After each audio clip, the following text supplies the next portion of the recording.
Morning, morning, morning. How you doing? Good morning, Big Day. How we doing, man?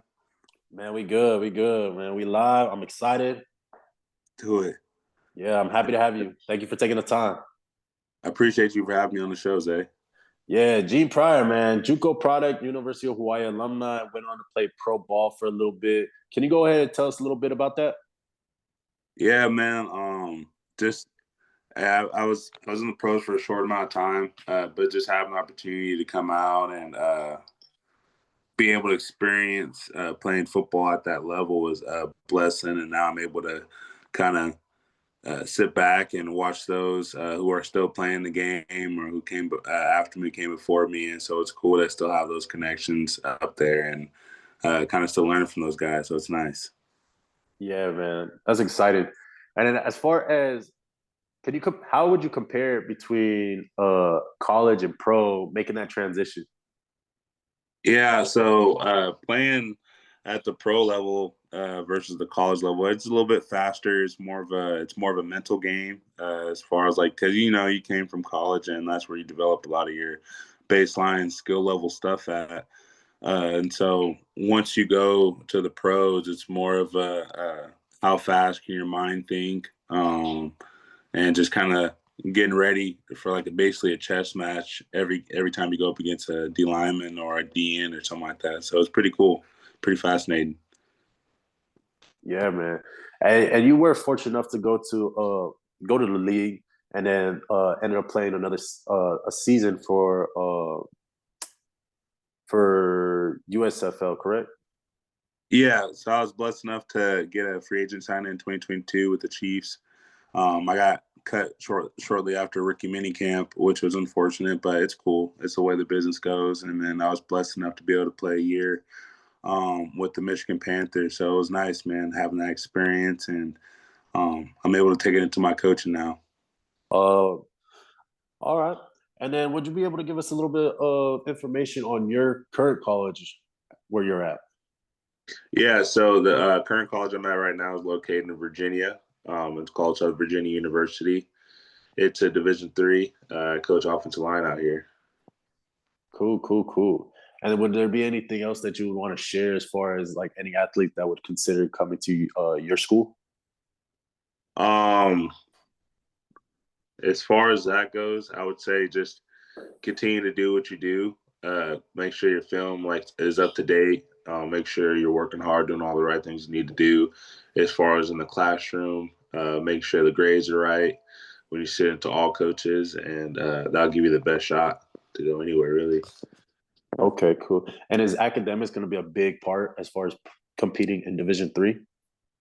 I would say yeah, like that's a big part everywhere you go. I say that academics is pretty universal as far as uh, being able to go into a college setting and being able to handle the schedule of football, balancing classes, and then also too like your social life is pretty huge. So I'd say like going through it in high school and kind of getting those bases is really huge for you. Yeah, man, most definitely. And when you talk about academics, and as far as competing at a Division 3, academics are going to be a big thing for athletes that need a little bit extra support. Do you guys offer those programs for those athletes? Yeah, we have academic centers here where players are able to go in and uh, meet with tutors and kind of get their class schedules down, especially like for the freshmen who come in. It's hard to balance those. So uh, we have good support here. So, what qualities or characteristics do you prioritize when evaluating a potential recruits, particularly in terms of character and work ethic that might outweigh a lack of top tier athleticism? For well, in my recruiting, I go a lot of off the characteristics of the kid, like of how he is, personality wise, like how he treats his family, how he is in school, treating his teachers, his coaches, and stuff like that. That plays pretty huge as far as when you're at the college level, if you're able to be in those hard times of like how are you going to act? Are you going to act the same way like towards people, or like is it going to affect your mood all the time? So that's a pretty huge factor. So I would say character. is really huge. Character. Most Character is the biggest thing.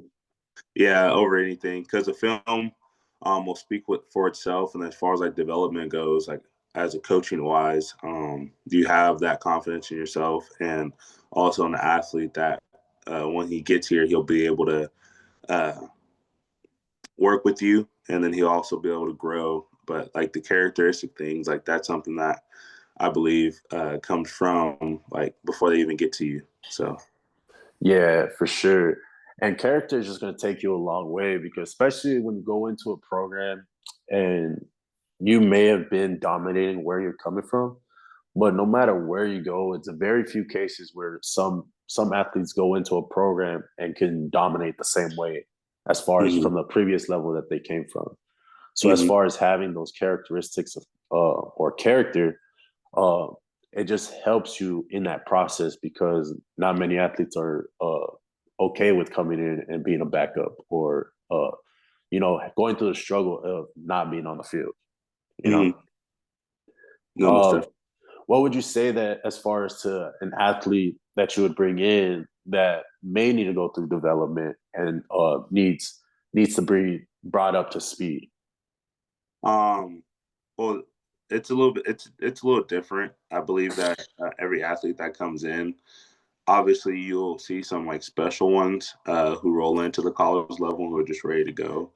But players who need development, that's typical among a lot of college players, and so that's why you just try to coach everybody on the same level, whether they're a starter or they're a backup. And as far as like people who may need development, like that's the best way to teach. Like, don't let up on your teaching. Just continue to coach them harder. Yeah, for sure. Um, for other high school athletes or current high school athletes, what should an athlete prioritize during their off-season training to make them more attractive to recruiters? As far as that, I would just say development, like at your position, is huge. Whether that be training that you do on your own, or you do with buddies or your family if they train you as well. Continue to focus on academics in the off season is really huge. So that way you don't have a football season or any other sport that's kind of affecting your extra downtime that you have to be able to study. Um, and weight room plays a big part too. I feel like at the high school level, the development in the weight room and also in the speed training is huge to be able to give you a big jump as far as getting recruited. Yeah, for sure. And that's a lot. And getting back to those characteristics, right, that you learn through going through, I would say most high school programs, I'm not going to say all, but you learning how to time manage, you being able to stay disciplined, you being able to be accountable for what you're supposed to be taking care of. Mm-hmm. These are all qualities that will help you when you're able to take that next step as far as going into college. Mm-hmm. Um, and that's why I try to preach to athletes and have them understand as far as you only have so many hours, right? You sleep for 8 of those, Mm-hmm. some or more, you know?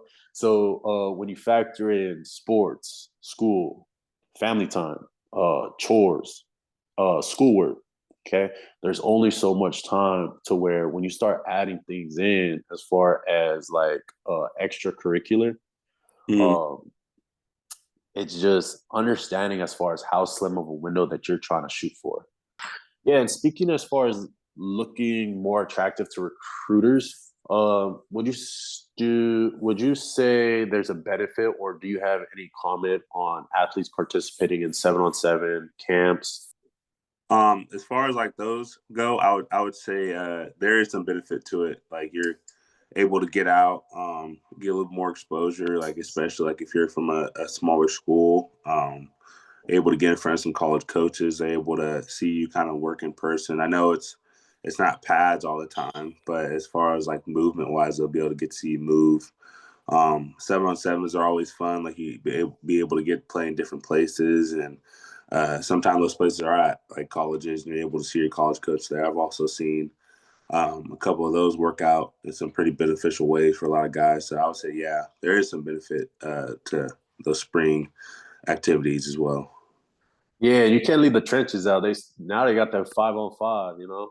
Yeah, those are the big ones, man. That's what everybody wants to get to. Did you participate in any of those?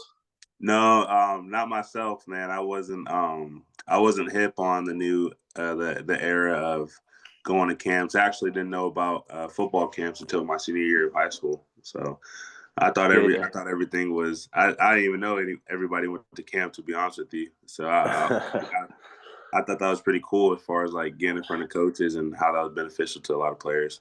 Yeah, and that's a lot of as far as the downside is just the lack of information, not being knowledgeable, right? And Mm. that's where a lot of athletes and parents are gonna I would say I don't want to say lose, but not see as much success in the recruiting process. It's just not having the knowledge of the information. Mm. And I know 5-on-5 was pretty like it was something new. When did you graduate high school? I graduated in 2016. 2016. Okay, so I'm a year before you. I graduated 15. So Mm. in 15, 5-on-5 was like something. 7-on-7 was around. It's always been around. But Mm. 5-on-5 was something that was a little bit more newer then, but it's not as big as it is now. Mm. Now you can go to like the same 7-on-7 camps, and you got skill over here, and you got bigs over here. You know. Yeah, and that's the way. Yeah, that's the way the it's gonna start rolling from now on, and that's pretty cool because you're getting to work with some different coaches in different areas and able to pick off their brains and kind of develop your skill even more if that's something that you're wanting to get into. Yeah, and do coaches ever scout those? Those camps. Yeah. Oh yeah, I'm pretty sure some college coaches they don't like camps are good as far as getting in front of people and kind of getting exposure for them to see your face. But as far as like playing wise, sometimes camps like don't always tell the story as much as your film does in high school. And so I feel like the camps is more of a like icing on the cake in a way, as far as okay, like you see what I did in pads via film, and now you're able to see what I'm doing in front of you right on a Saturday in the spring. So um, Uh, the camps can be pretty beneficial in that way. cool, cool, cool. And one thing that I want to try to advise and help athletes is how can athletes and their families identify legitimate programs versus scams or predatory organizations claiming to guarantee recruitment? So like Mm-hmm. you have those camps or these coaches that guarantee recruitment. Uh, what are some like what is your opinion or how to identify the real from the fake? You know, sorted through Yeah, it. no, no, for sure. I mean, that's a big one now. You know what I mean? As far as like kids getting recruited and just trying to find, especially like with their families, like it's hard for some time for some families. If you haven't been in it before, right, or like you're new to it and you don't have a lot of help, depending on where you come from or your location, I could definitely see why some people are seeking those like scouting sites and are seeking those help just from anybody to help them get recruited. But as far as that, I would say just kind of sticking to the basis of making your film yourself, kind of doing the work of sending it to the college coaches yourself, right? Making sure that they know it's from you and kind of reaching out and not not necessarily going for the those people who are offering the help all the time because sometimes those people are just in it to grab some money and that's very unfortunate in a lot of situations as far as like a kid trying to go to a school and they get those promises from these websites or these recruitment organizations and sometimes those fall through depending on how much they can reach out. It's not really a guarantee all the time. It's kind of a see what we can do for you. So I just be wary of those. Yeah, and everything sounds like gravy too, right? When someone's Mm. waving that golden ticket and you got, but it comes back to as far as not knowing the information, not being Mhm. knowledgeable. And when you're not knowledgeable, that's when people take advantage of you, right? Exactly. Uh, and for a lot of, especially with these athletes, what I tell them is, and no matter who is telling you what they can do for you, Mm-hmm. it's going to come down to you. At the end of the day, it's going to come down to you. So even if they are guarantee you to put you in a room to talk with a certain coach from this certain college, it's still going to come back to what can you do for them, you know? So just understanding that part of the process, right? So Yeah. you can sit there and bet on you and try to figure it out, or you can Mm-hmm. sit there and give somebody a piece of your pie, you know? Yeah. No, I feel that one for sure. uh, and did your high school coach help you facilitate as far as guide you through your recruiting process? Yeah, I would say my high school coach, Nate Chamberlain, he's actually in my life still to this day. He helped me out a lot as far as just when I didn't get what I wanted coming out of high school, kind of just kept me level headed. And at the end of the day, like it's going to be a grind. Like college football, anywhere you play, it's a blessing to be able to go play beyond high school. And I feel like that's something that uh, shouldn't be taken like lightly, shouldn't be taken for granted. Like it should be taken as a blessing. Um, and just as far as like that one, like just be able to keep me level headed, just kind of telling me how like hard it is at the college level and just continue to push forward. And so I was very grateful to be able to meet him, and I'm blessed to have him in my life to this day. Yeah, so definitely being like a mentor figure, right? No, for sure. Yeah, and more so, I want to get onto as far as what role do your high school coaches play in your recruiting process, not outside of being a mentor? Mhm. Um, I would say they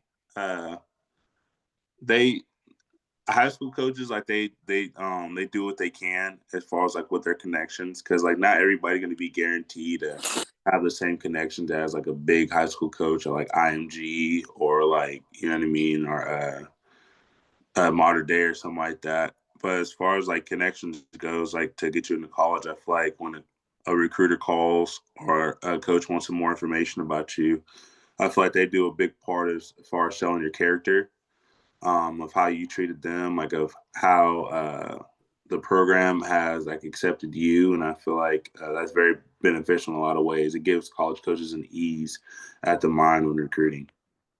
Yeah, so they navigate the interactions between the athlete and the college recruiters. Of course. Cool, cool, cool. Yeah, man. And not everybody's gonna have that luxury.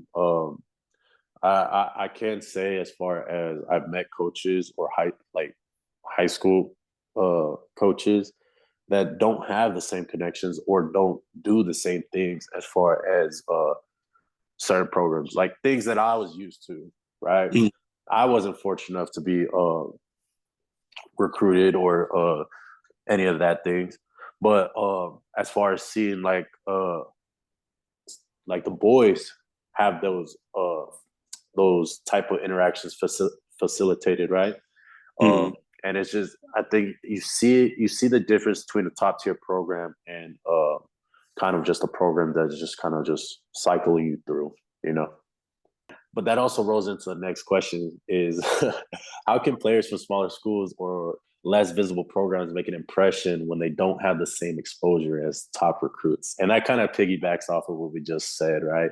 It's just having those connections and having a network to help the athletes get noticed, you know?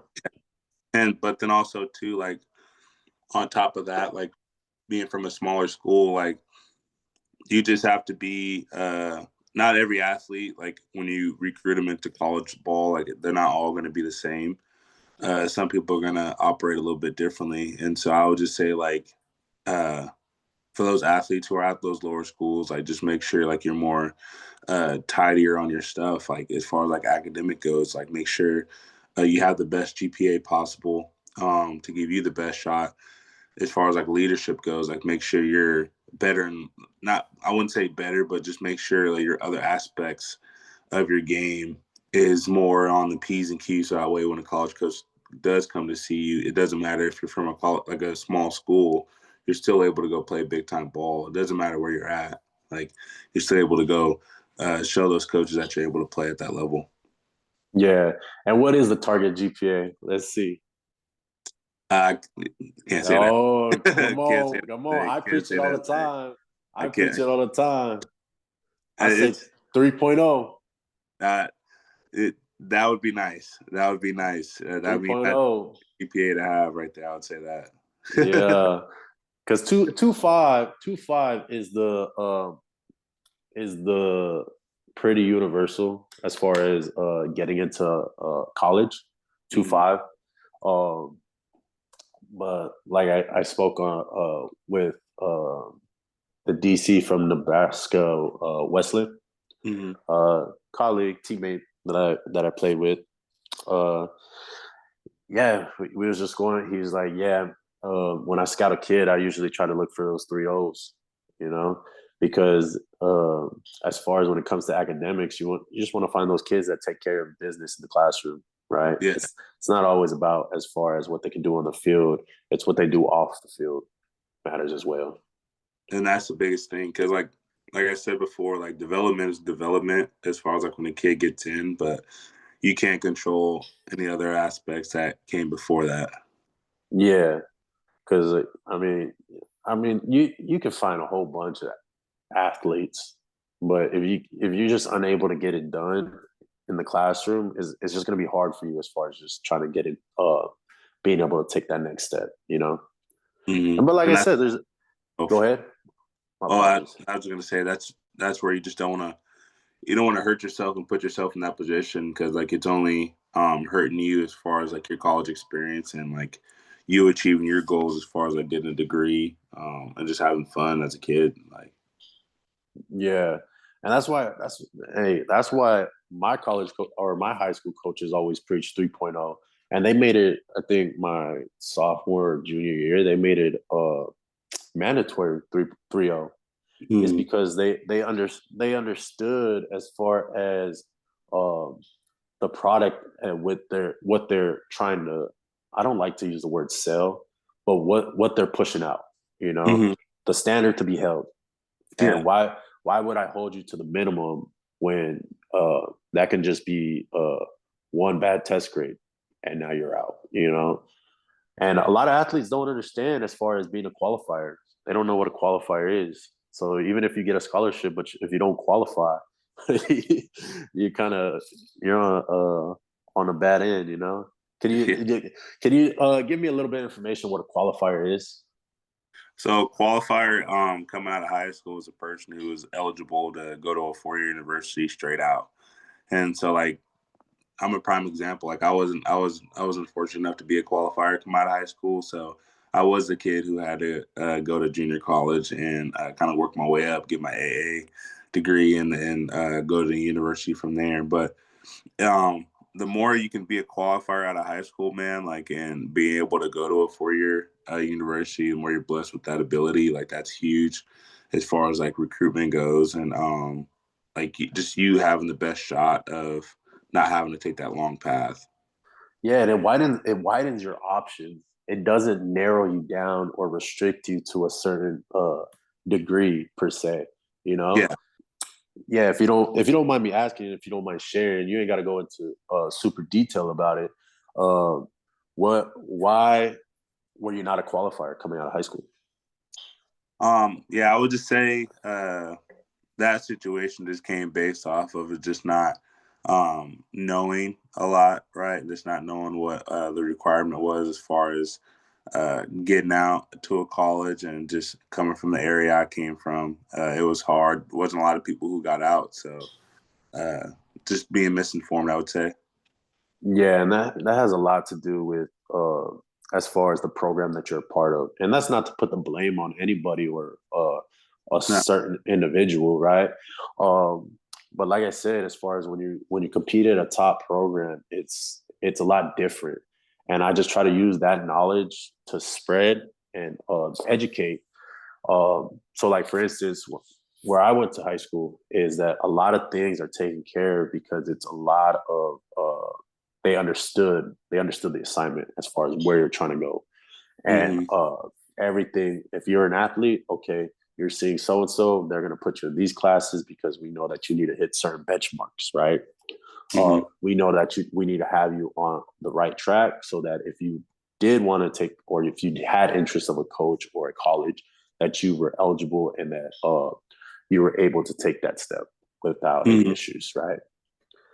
And yeah, man, it just gets back to being blessed with the information and being knowledgeable. That's what it Yeah, really no, comes down and it helps to. have those. Yeah, man, and it helps that you have those people around you who may have touched those levels before you. And I know like a lot of guys like that, and it's a blessing that they're able to follow in those footsteps. And I would say that's mainly one of the main things that a lot of athletes should try to strive for mostly is that even like when you come out and you do make it, like don't be scared to, kick down some of that knowledge to those other younger athletes who are trying to reach the same goals as you, because in the long run, that'll help them out, give them a lot of knowledge, and then also like starts like a chain reaction or a domino effect, a lot of people would say, as far as them continuing that process and just growing, not only them as like an athlete and a person, but then also helping grow in that community where they come from and helping others get out as well. Yeah, man. I don't believe that knowledge is meant to be learned and hoarded. Mm, yeah. You gotta be able to pass the information on. And it definitely makes you feel a little bit better, especially as far as if you do get an athlete to surpass where you fell short. Hmm. Definitely think that helps. Being able to come from a prestigious program that has that has those things in place to help you. Hmm. Um, but I want to get into a little bit more relative issues. Let's talk about the transfer portal. What is your take on the transfer portal? Man, I feel like the transfer portal is an interesting thing. I feel like it helps athletes in a lot of ways who may not feel comfortable at their current school, or just want another opportunity at another school to be able to branch out and kind of go see what's out there for them. Some type of ways I feel like it some athletes need to realize that sometimes the grass isn't always greener on the other side, and that it's not a bad thing to necessarily stay at your school and kind of go through the hard things of growing or just outworking the next man. And so uh, it's a 50-50 in a lot of ways, I would say. Yeah, it's definitely a gamble because you say you do have you were fortunate enough to be able to land a scholarship at your current school, and then you think that you just automatically gonna get another one. Like Yeah. you gotta you gotta go back to as far as who was recruiting you. You Hmm. know, so if you didn't have a whole bunch of traction coming out of high school, and you didn't get too much love at your current school, then it's kind of like you just gonna take that risk or what? So it's definitely one of those things as far as that. I don't think that too many athletes or up and coming athletes are really knowledgeable in, because I think they see all these big time athletes that just hit the portal and he left Oklahoma. Oh, Clemson just picked him up. That's not how it works. You're talking about like the top 50 athletes in the country. Of Yeah, it's course. definitely a lot of man, there's definitely a lot of tricks of the trade out there, man. It's definitely like it's more that goes into the transfer portal than some people are like really knowledgeable about. And so I would say just definitely be cautious of like what situation you're going into necessarily. Where would athletes be able to stay knowledgeable on the information? Do you have any particular area that you would direct them to? Just online, the NCAA, you can look it up, the transfer portal, kind of get some insight about that. Uh, I that's my biggest one is like the transfer portal online and kind of just like kind of getting knowledge from that and really go like look at what goes into transferring and what you need to do, the requirements for it, and kind of what it looks like at your own like another school. You know what I mean? It all kind of comes down to once you do it, what school are you going to, what's your goals behind it, right? And then like you kind of go based off of there. Yeah. And has the portal has it trickled down as far as from the division? I know it had played a big part at the Division 1 level. Has it Mhm. trickled down and made its way down the ladder? Yeah, no, it's all around, man. It's everywhere you go. There's always a transfer portal somewhat somehow. So that's always the not necessarily it's a battle sometimes when you're dealing with that type of stuff, but then also that kind of goes based off of the connection that you make with your athletes. So Yeah. And has the portal affected your recruitment of high school athletes? um I wouldn't it's not necessarily. You don't as far as like high school athletes goes, it doesn't really affect them a lot. It affects the people who are already up there at the level. Like high school athletes, that's just them coming out and you kind of recruiting the guy, kind of going off of your characteristics or your standards that you have based on your program, and you kind of go from there. So Cool, cool, cool. And would you say colleges are prioritizing transfers over high school athletes? I would say Let's some say your personal opinion, personal opinion. man, I would say in some ways yes, in some ways no. In some of those ways, right, that they do that is if they're really wanting a high praise athlete, like maybe your big time quarterback or your big time receiver, or mainly like a big time like DN or something like that, then yeah, that's like they might go into the portal for a little bit of an older guy who's kind of been at the college level already and who's looking to kind of bounce around to a different school, and they'll kind of go get one of those guys. But uh, it doesn't really affect high school level players in a lot of well, in some senses because you're still getting recruited.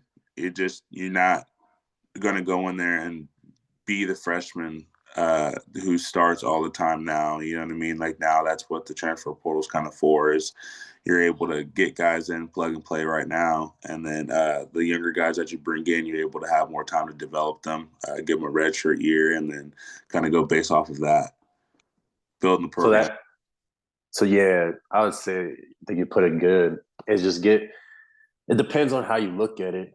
Because how Mm-hmm. you just explained it and how you put it in that point of view is that it's more so giving that coach a little bit more time to work with the new athlete that they're bringing in. And Exactly. I don't think I've ever looked at it that way. Well, I To be mean, honest. because and like in some cases, like that's why like going into the program and like kind of just wanting to develop and grow as an athlete like will help you in a lot of ways because even if there's a transfer portal out, there's no promises on that player will come in and start right away. There's no promises that even if he does start that, he'll live up to that same standard. And so it's like when you go into a school, it isn't necessarily the mindset that, oh, I'm not going to play like at all. And like I need to go find a new home and hop in there. But it's just a sense of, okay, like there's an older guy in my spot. Like obviously, I know I'm a young player. I need to develop and kind of just staying on your P's and Q's and just having fun with it. Like at the end of the day, like football is a fun, it's a gladiator sport, bro. You know what I mean? Like it's car collisions every play. So just kind of enjoying that time with the boys and developing as yourself, as a young man and a player, no matter what circumstances are in front of you. And if there's like a new guy in your spot, continue to fight. Like you've been fighting your whole life to get there. So don't stop now, you know? Yeah, you just get it just really comes down. You just gotta love what you do, you know. Mm-hmm. And it don't matter who they bring in. It just at the end of the day, you're gonna compete. That's what it comes down to. You're a competitor, you know. You you if you put your tail between your legs at the first sight of feeling like Adversity. adversity is like I think is a good word, but at the same time, it's just there's just certain way that you got to hold yourself. It's having that mindset is okay. Good luck, Yeah, you exactly. know. You, at the end of the day, man, like you know who you are as a person, and like you know who you are. as a player. So it's like you're not gonna let anybody come in and just take that away from you. And so pride aspect and then how much you love the team goes a lot into that. Yeah, most definitely. What would you say that high school athletes should do to remain competitive in this new recruiting landscape? Um, You kind of touched on it before too. yeah. Well, just doing the same things, like make sure you're outworking the next guy in the room. One of the cool things I've remembered from high school is that my high school coach kind of opened my eyes up a little bit. Was like you're not only working like to be recruited in your city, but you're also working to be recruited against like the other 1,000 guys on that coach's board. And so I would say, like, for young high school guys coming up, man, just kind of keep that in mind. It doesn't matter where you're at as far as school wise, that just knowing that there's somebody out there who's possibly working harder than you, who's possibly having more college coaches talking to you like than you have talking to you like yourself. You know what I mean? Like I feel like that's something important to keep in mind, and it kind of keeps that chip on your shoulder that you do need to work hard every day, and that you do need to not only outwork the people on your team. That goes into the positive aspect of you're not being outworked, but you're leading in a positive way, not putting others down. You're outworking the people in your hometown, like, and it's nothing against them, but it's just like if you really have those aspirations and you're not just competing against where you're at, you're competing against the world, basically. So, Yeah, and that's a big thing. Is just especially as far as I would say that you can relate as far as coming from a small town. You know, it's a little different from as far as where I grew up. Is that you had multiple high schools as far as there was top tier talent. yeah, Um, but there's certain qualities that come with it as far as holding yourself to a higher standard. Um, so what I tell a lot of athletes is give credit where credit's due. You mm-hmm. know, don't be one to sit there and throw shade because you focus on what they got on their plate or Yeah, who's talking to them or what they got going for them. If you like what's going on with them that much, don't sit there and kind of like throw that shade. Why don't you go over there and peep some game and see if he can put you on as far as what's going right, you know? mm-hmm. And being able to work that network and having that sense of sportsmanship, I want to say is like the word I like to use, just because you just don't see it a lot, you know? A lot of younger athletes are more susceptible to sit there and throw shade on other people that got good things going for them, you know? Yeah, and I would say like that's the correct term to use. You can use the sportsmanship or as simple as pocket watching. Like you don't want to be pocket watching the next man. You know what I mean? Because a lot of ways, like you see that, like on TVs and like movies and stuff, like in the world, like it only hurts your feelings as a person. Like it only puts you down as a person. It don't affect them because they go home and they get the same 8 hours of sleep that you do. It's just that Mm-hmm.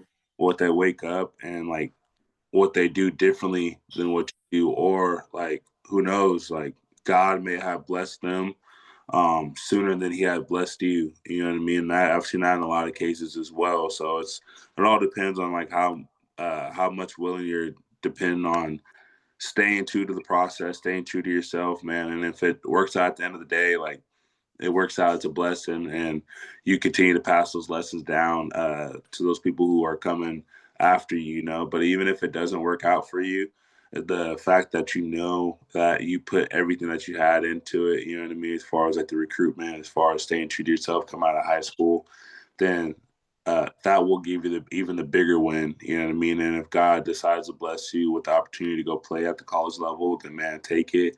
And, you know, now you're still even though you came from the rough background, there's still stuff in there that you can pass down uh, to people who are coming after you as far as like ways of how to do this better, how to do that better, of like, or what things that you can do. You know what I mean? So it all plays a part of it. Yeah, man, I love it. I love it. Definitely. It definitely.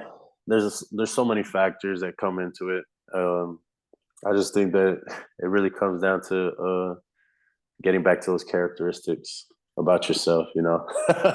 No, for sure. I want to get your personal opinion on how NILs have changed the landscape of college football. Yeah. I feel like NILs, man, like they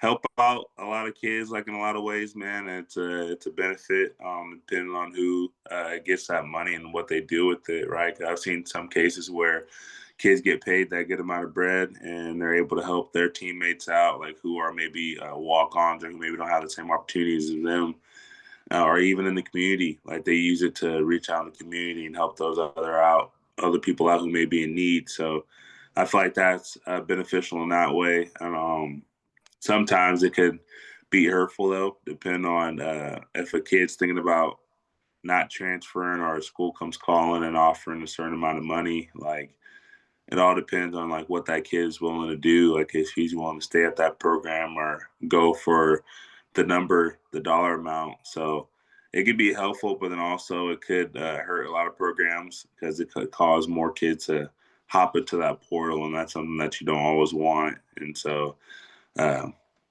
it's a blessing and a curse. And I think sometime in the near future, it'll probably be a little bit more under control as far as like how much they can reach out and the amount of money that they can offer an athlete. Yeah, and would you say that NILs are definitely influencing athletes' decisions in the recruitment process? Big time. I mean, because shoot, like at the end of the day, like if you're a kid coming out of high school, man, and you come from a rough area and like your family's not doing too well, and somebody comes down and it's a legal way of doing things, and they offer you a lump sum of money to go to that school, like man, sometimes you could change your family's life, buy your parents a house, buy them some new cars, buy yourself a new car, clothes or whatnot, and you just turn 18. So like Yeah, being able to make that jump at that young of an age, and being able to go to the school, and then depending on where the school is at, like you could change that program around for the better, or even if you go to a high class program, you could even impact that high class program. It could give you extra little motivation. So as far as like recruitment to smaller schools, like I feel like that does give some type of leeway depending on what type of support you have in that area of your recruiting. So yeah, definitely.